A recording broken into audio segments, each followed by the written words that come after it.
Très bien.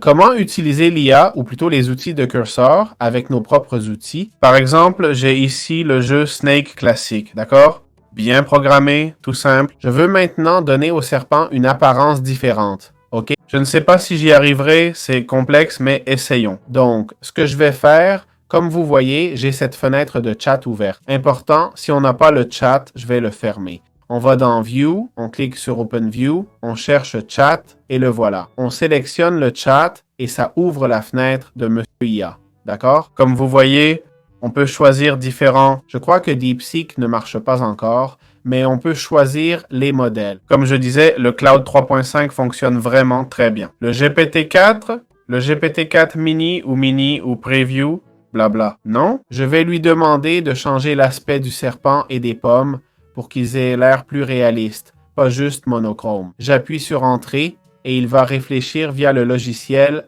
Cloud 3.5. OK? C'est le logiciel que j'ai choisi, qui surpasse tous les autres actuellement. Et comme vous voyez, il va faire ce que l'IA fait typiquement. Prendre le code existant, y ajouter des choses, et vous devez ensuite prendre ça et vous demander où le placer. Ça concerne les couleurs, donc je vais probablement le mettre ici. Vous voyez? C'est un peu fastidieux, on connaît ça, mais l'intérêt de cette IA, c'est qu'elle donne ce code et vous cliquez sur Appliquer. OK? Ce bouton Appliquer. Et voilà, le changement que j'ai fait manuellement, il le met tel quel, non?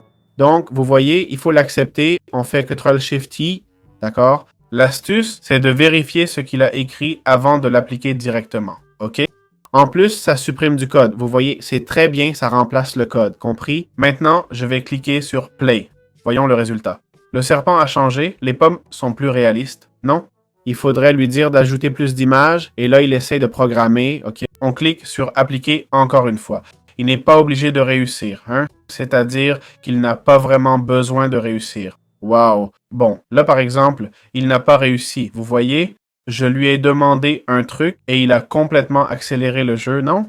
J'ai demandé plus d'images par seconde et tout s'est accéléré, non? On va essayer de régler ça. Là, c'est mieux, même si le serpent file comme l'éclair. Mais ça marche, vous voyez? Voilà comment utiliser cet outil génial si vous programmez déjà. Sinon, bon, j'ai pas tout lu le code, mais j'ai fait le snake, hein? Pas besoin d'être un génie, mais pour des trucs plus complexes, faut des bases en programmation. C'est quand même super intéressant. Et voilà, c'est tout.